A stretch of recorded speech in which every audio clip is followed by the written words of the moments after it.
Geralt and Jacob cautiously approach an ominous mansion shrouded in mystery. Their exchange highlights their contrasting views on entering the building. While Jacob remarks that it feels like a trap, Geralt points out the open door as an invitation, albeit one that often spells trouble. They decide to enter, noticing Marta's silhouette on the balcony, but she vanishes, adding to the eerie atmosphere. Jacob and Geralt discuss alternate entry points, with Jacob humorously questioning Geralt's typical methods as a witcher. Geralt decides to take a stealthier route, scaling the building to access the balcony while Jacob goes inside.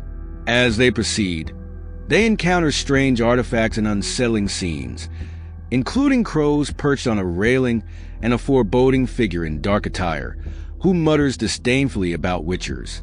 The mansion's dark interiors, lit only by candelabras, deepen the sense of suspense and danger, hinting at the perils that await.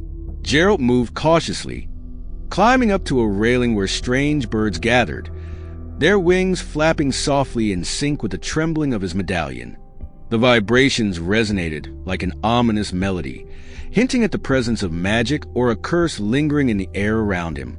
The medallion seemed to sing of curses and magic, heightening his senses and sharpening his awareness. A heavy, dark energy hung in the air, a silent warning of the dangers within these walls. As he entered a dimly lit room, he was greeted by a grotesque sight. A severed head dangled from the ceiling, spinning ever so slightly with the faint draft. It served as a grim warning, a chilling reminder of death. Geralt's every instinct told him to be cautious. This was no ordinary place. His eyes fell upon a disturbing painting of a malformed creature hunched among a pile of skulls, staring into the void with empty eyes. The eerie image seemed to capture a twisted memory of horror, intensifying the already suffocating tension that filled the air. Moving down a long corridor, Geralt noticed large glass windows illuminated by flickering candles, casting soft, eerie light across the ancient walls. Each footstep echoed through the empty space, swallowed by the darkness, adding to the unsettling silence surrounding him. The mansion's age and mystery seemed to emanate from every creaking floorboard and dusty corner. He continued searching, his gaze drifting over odd details, a series of paintings depicting spiral shells on the walls, each one more abstract and strange than the last. The surreal imagery heightened the sensation of being in a waking nightmare, as though he had crossed into a realm where reality and illusion intertwined. At last, Geralt stood on a staircase, the dim candlelight casting his shadow across the walls in a flickering dance. The scene felt cold and isolated, an oppressive silence closing in around him. He pressed forward, descending deeper into the mansion's secrets, prepared to face whatever dark mysteries awaited him below. Geralt descended further into the mansion, his medallion still humming with the faint, unsettling vibration that warned of magic. He stepped lightly, taking in every shadow and movement, his senses sharp. The flickering light of stained glass panels cast twisted, eerie figures across the walls, each panel telling an abstract, haunting story. One in particular caught his eye, a distorted creature reaching out with elongated limbs. Geralt murmured, "Still humming, huh?" as he examined the image, knowing there was more magic in this place than met the eye. The floor creaked beneath his feet, and he turned down a narrow hallway lined with armored statues covered in cobwebs. As he moved closer to a stained glass image of two figures locked in an embrace in a bath, he couldn't shake the feeling of being watched. The scene was oddly intimate but shrouded in darkness, a contrast that unsettled him. In another part of the mansion, Jacob grumbled to himself, gripping his axe tightly. "Geralt? Damn it, man, where are you?" he muttered, glancing over his shoulder nervously. A sudden shadow caught his eye, and he spun around, heart pounding. Just then, Geralt appeared silently behind him, causing Jacob to jump. "Here," Geralt said calmly. Jacob nearly dropped his axe in surprise. "Shite, Witcher, almost bewitched my britches." "Don't move so silent," Jacob chided, catching his breath. Geralt, with a small smirk, replied, "Sorry, I wasn't trying to sneak up on you." The two exchanged wary glances and began to walk side by side. Jacob muttered, "If that weren't sneaking, must I put a bell on you?" Geralt ignored the comment, his attention diverted. "You seen Marta?" Jacob shook his head. "No, nor anyone else," he said, glancing around the empty hall. They reached an ornate door with intricate carvings. "Just have to keep looking," Jacob said, though frustration seeped into his voice. Geralt, however, felt a strange pulse in his medallion. He lifted a hand, frowning. "Wait, my medallions." Before he could finish, a creature burst through the wall with a thunderous crash, with splintering and shards flying. The grotesque figure lunged at Jacob, its twisted face contorted with fury. Jacob barely had time to gasp before he raised his axe, bracing for the fight of his life. The ghoul staggers back as Geralt's Ard sign hits it, sending it crashing into splintered wood and broken glass. Jacob, ever the skeptic, grimaces at the stench the creature leaves behind, questioning its very nature. "Stand back!" Geralt orders, his voice calm but firm. Jacob scoffs, suggesting he could run if it would please the Witcher, his humor laced with fear. As Geralt prepares for another attack, Jacob covers his nose. "Gods, the stench! What is that thing?" he exclaims, visibly disgusted.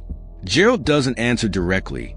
Instead, he channels another Ard, the bolt of force crackling through the air as it connects, driving the ghoul back further. "It's a ghoul, a cursed creature," Geralt finally replies, his tone clinical. Jacob, still baffled by Geralt's use of magic, mutters, "Ard? Looks more like a corpse."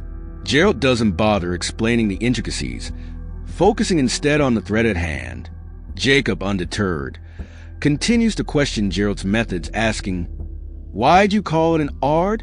Just as Geralt sends another forceful blast, explaining briefly, "Ard is a sign, a bolt of force, one of my Witcher tricks." With a swipe of his sword, Geralt makes his move, cutting down the ghoul in a swift strike. Jacob watches in awe, realizing that these Witcher tricks are no ordinary skills. They're honed through years of discipline and study. The creature lunges at Geralt, its decayed hand clawing through the air. Geralt stands poised, eyes cold and calculating, ready to strike. In one swift, brutal move, the creature's twisted strength catches Jacob off guard, hurling him across the room. He hits the wall hard, letting out a pained as the impact knocks the wind out of him. Jacob sits up slowly, groaning as he clutches his head. "Ow! Damn it, Geralt," he mutters, grimacing at the scattered debris around him. "Do some tricks," he adds, half joking, half serious, his voice thick with frustration and the barest hint of a plea. In response, Geralt barely hesitates. He raises his hand, muttering a spell under his breath. Flames ignite in his palm, casting an ominous glow over the room. "Igni!" he commands, his voice low and dangerous as the fire erupts toward the creature. The burst of flame engulfs the creature, its wails filling the room as it writhes in agony, the sickening scent of charred flesh thick in the air. Without missing a beat, Geralt's sword slashes forward, striking the creature's chest. Blood spatters across the floor as the blade sinks deep. Jacob watches in horrified awe, barely processing the raw brutality of Geralt's attack as he stands, unwavering, over the burning corpse. "Fire, too?" Jacob asks, his voice shaky, a mixture of wonder and lingering fear. Geralt merely shrugs, his expression unreadable. "Yeah, another trick," he says, his tone flat, as if it were the simplest thing in the world. Just when they think it's over, the creature begins to rise, flames still licking at its charred skin. Jacob stares in disbelief. "Ha!" he stammers, his voice breaking. "It's still alive?" But Geralt's expression hardens as he watches it shuffle away, broken yet unstoppable. "No!" he replies coldly. "Don't know what it is, but it's not alive." His gaze follows the creature as it staggers into the shadows, leaving them with a lingering sense of dread. In the silence that follows, the mansion feels darker, the walls closing in with an air of sinister promise. As the cursed creature drags itself forward, seemingly unfazed by Geralt's earlier fiery assault, Jacob watches cautiously. It's ignoring us. Doesn't seem dangerous anymore, he observes. Geralt, wary, wonders. He recalls setting the creature's face ablaze and stabbing it through the heart, measures that should have ensured its end. The two follow the creature, noting its purposeful steps. Seems like it's being drawn somewhere. To that room. Geralt muses, his voice low and steady. Jacob quips, "My sad guess? No tavern or brothel behind that door." A feeble attempt at humor to mask his discomfort. They press on, steeling themselves for what lies ahead. Geralt's gloved hand reaches for the doorknob, gripping it with quiet resolve. The ominous creak of the door fills the silence as he opens it. Inside, both Geralt and Jacob stand still, staring in horrified fascination. Jacob's voice trembles slightly as he mutters, "Gods, what is this?"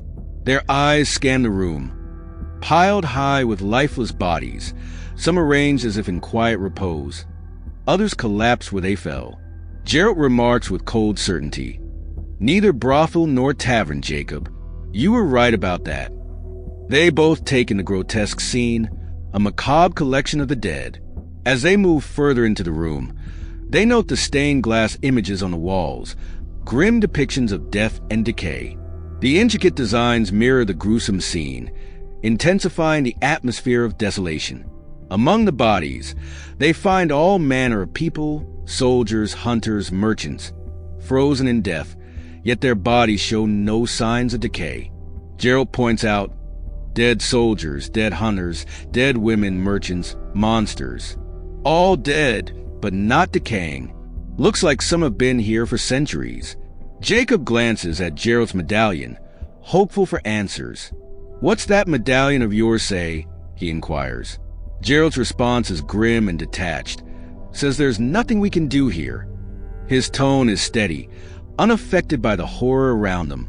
Geralt steps back to close the door tightly, making sure no trace of the dark energy escapes. "And it says to close the door tight," he murmurs, securing the latch.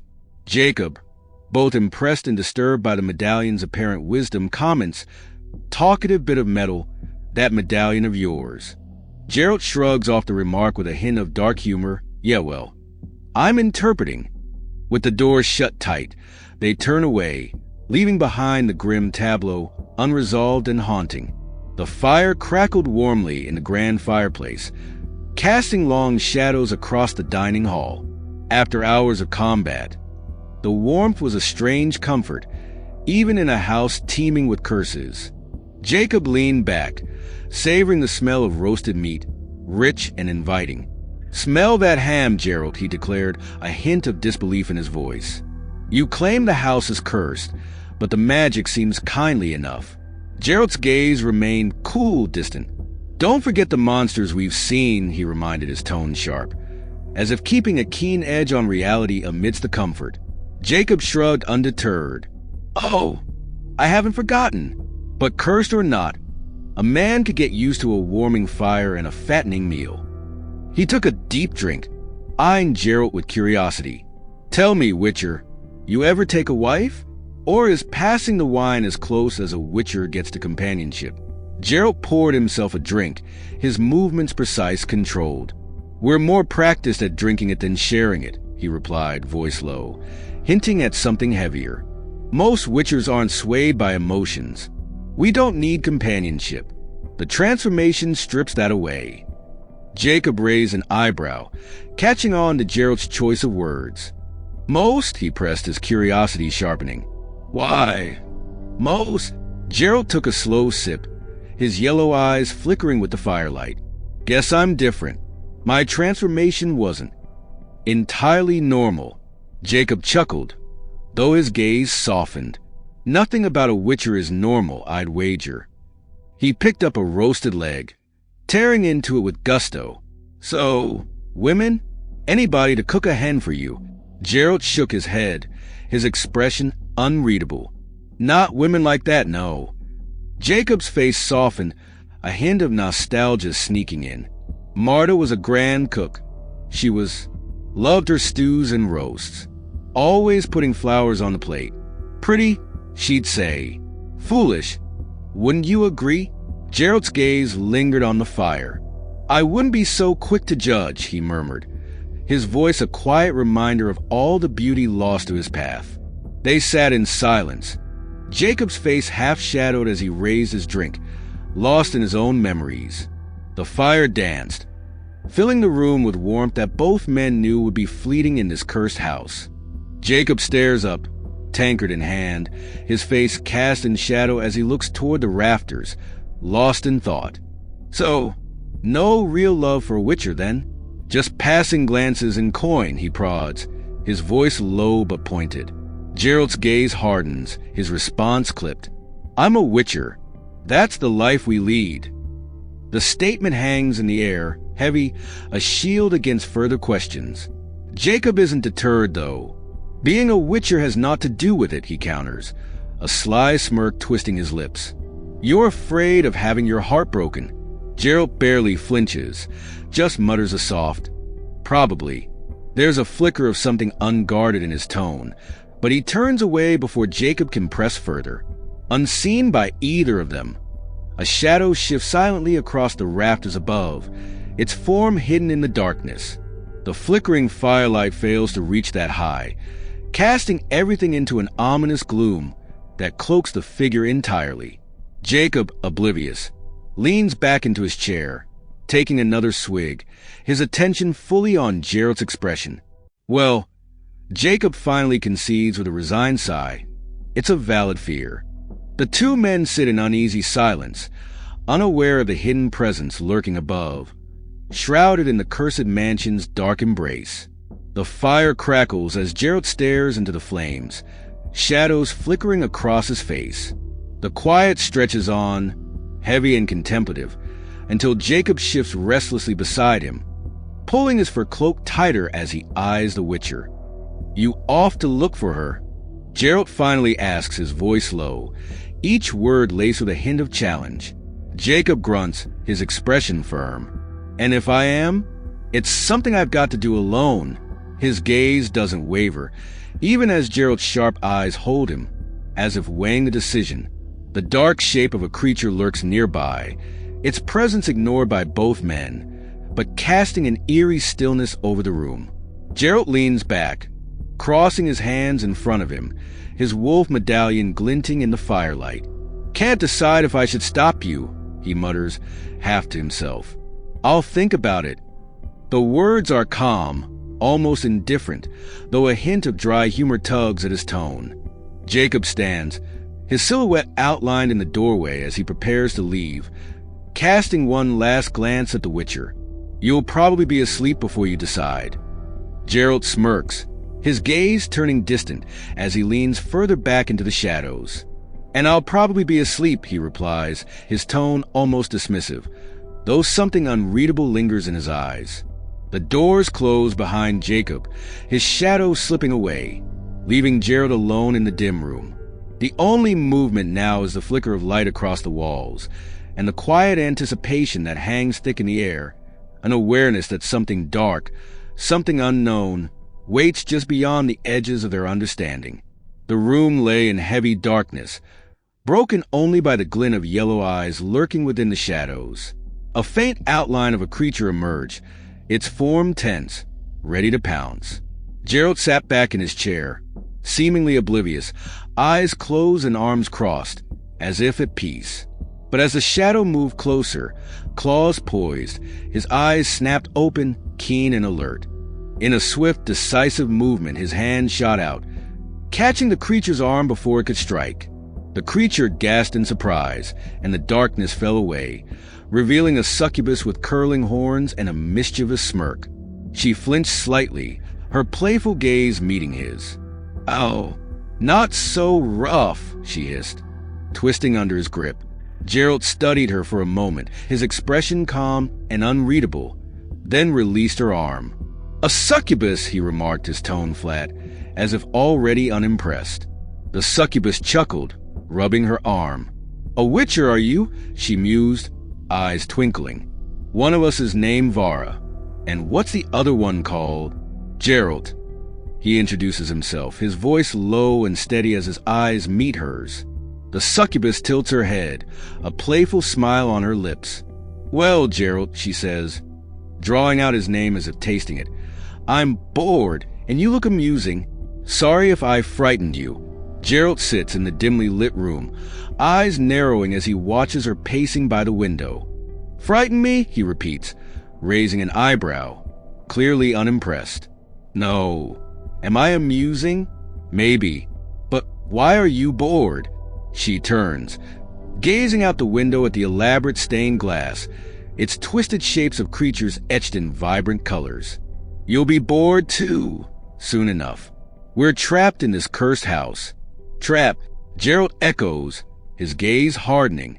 She saunters to the table, casually grabbing a pitcher. Of course, she says, pouring a drink. The forest is too full of less hens to risk any attempt to leave. A memory of snarling wolves and twisted tree branches flashes in Geralt's mind. The succubus watches him, a sly smile curving her lips as she continues. Nasty brutes.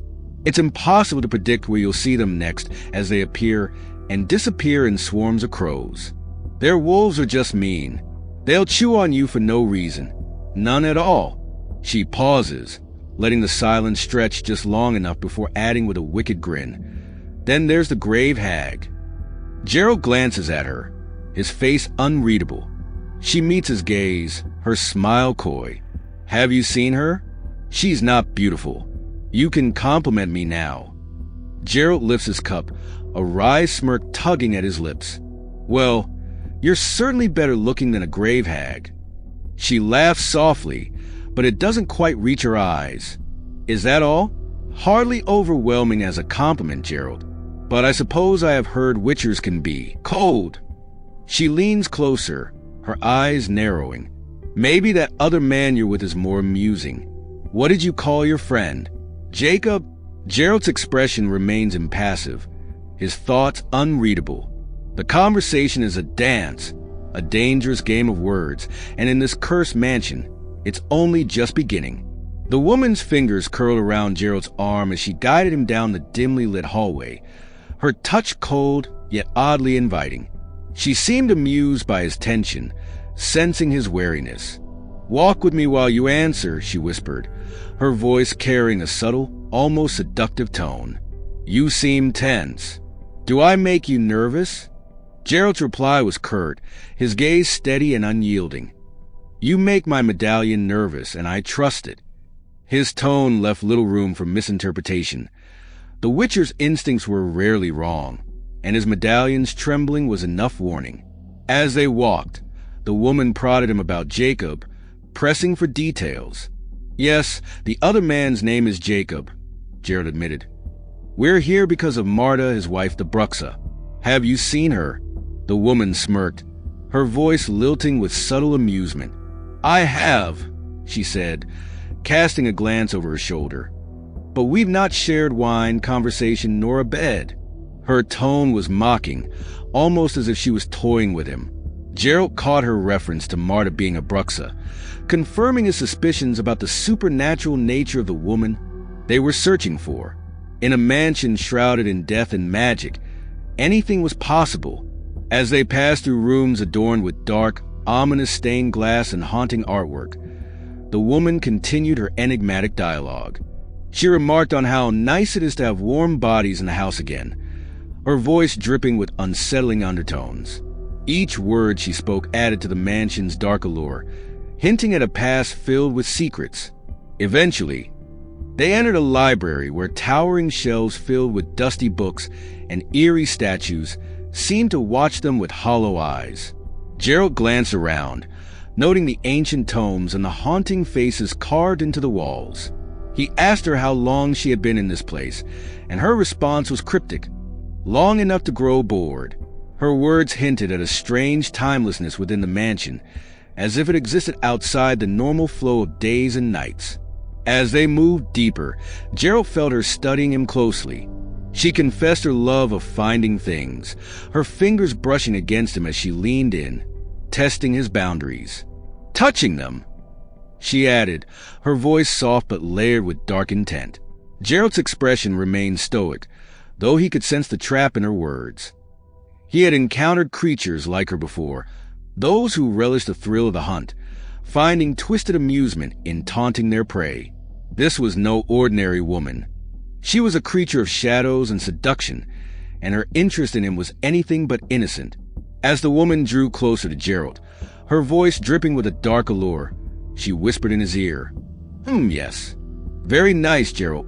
I could use a little human weakness in my teeth." Her intent was unmistakable, a dangerous mix of seduction and hunger, her nature as a predator veiled only thinly by her charming smile. Geralt's response was swift and uncompromising. He seized her wrist, his grip unyielding. "Got a problem then," he said, his voice steady, unfazed by her provocations. "I don't have much weakness, and my humanity's debatable."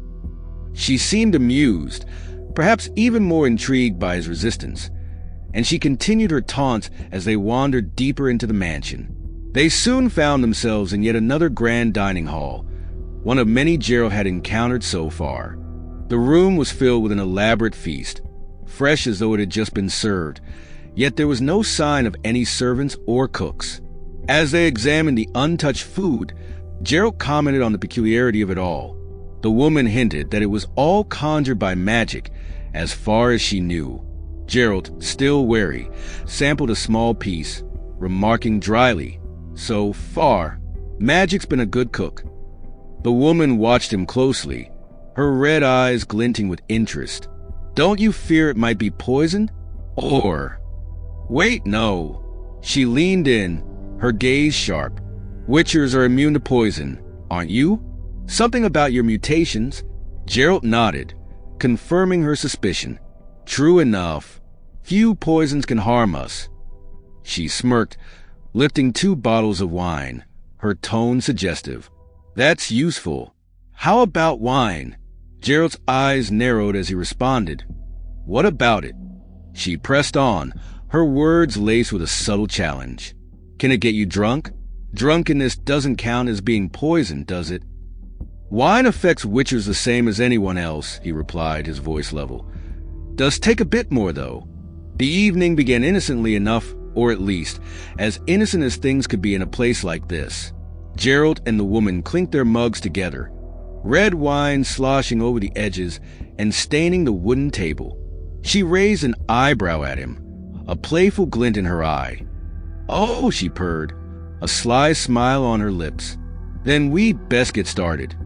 As the hours passed, the table became a chaotic mess.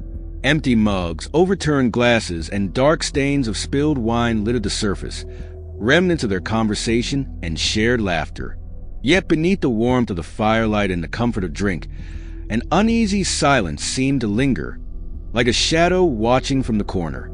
At some point, a bottle slipped from the table and shattered on the ground, wine pooling around the shards like blood. The scene grew more ominous, and it felt as though the room itself was absorbing the spilled wine, feeding on it, deepening the shadows that stretched across the floor. Geralt, however, seemed unfazed.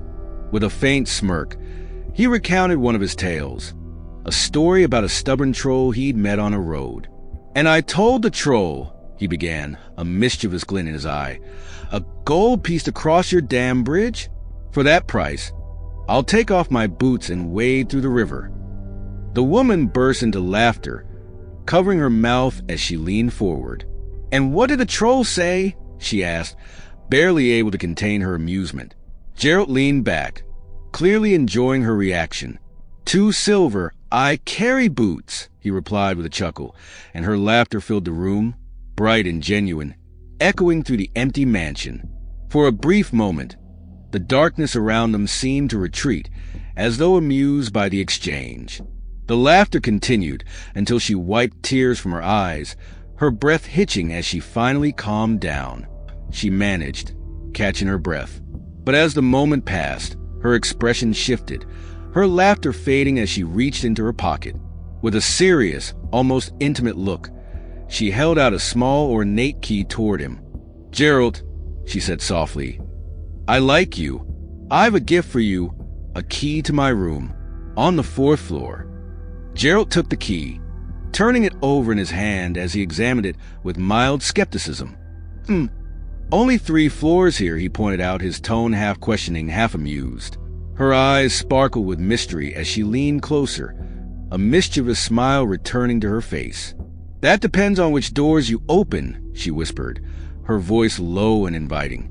Incidentally, you won't need the key. I never lock my door. In the dimly lit mansion, Geralt examines a strange key handed to him by Vara, the enigmatic woman he's been conversing with. He raises an eyebrow, holding the key up as he questions her motives. Why, give me the key then, he asks, his tone skeptical. Vara's eyes glint with a mysterious intensity as she gazes at him. A slight smile curves her lips, playful yet elusive. To remind you that you're welcome, she replies, her voice laced with intrigue. They continue down a dark hallway, Geralt's arm draped casually around Vara's shoulder as they walk beneath stained glass windows. The colored light from the windows casts a haunting glow across the walls. As they make their way through the corridor, Geralt probes deeper into Vara's past. Guess you really are bored. Tell me, Vara, how'd you end up in this house? Simple enough, she replies. I was traveling from Vengerberg to Riedbrunn. Her voice grows softer as she reminisces, her thoughts drifting to the journey that brought her here.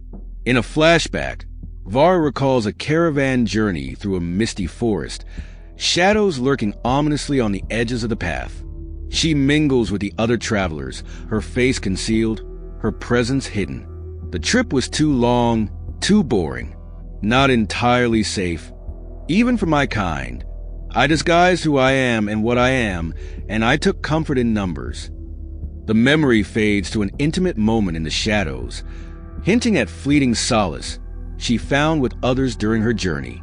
In fact, her voice echoes in the present. I took every possible comfort. Her gaze grows distant, eyes reflecting both sweet and bitter memories, suggesting a complicated past. The scene shifts once more, showing the caravan rushing through a dark, twisted forest, pursued by ominous shadows. A skull hangs from a tree branch, marking the ominous territory they are passing through. But it turned out I'd attached myself to the wrong caravan. They were more thieves than merchants. They rode here into Cod Dhu, the Black Forest, to escape a fair number of understandably angry soldiers, she explains, her voice tinged with a hint of irony. Back in the present, Geralt and Vara enter a grand room in the mansion. The chandeliers cast a dim light over the ornate decorations and intricate tapestries. Geralt glances around, taking in the splendor tinged with decay.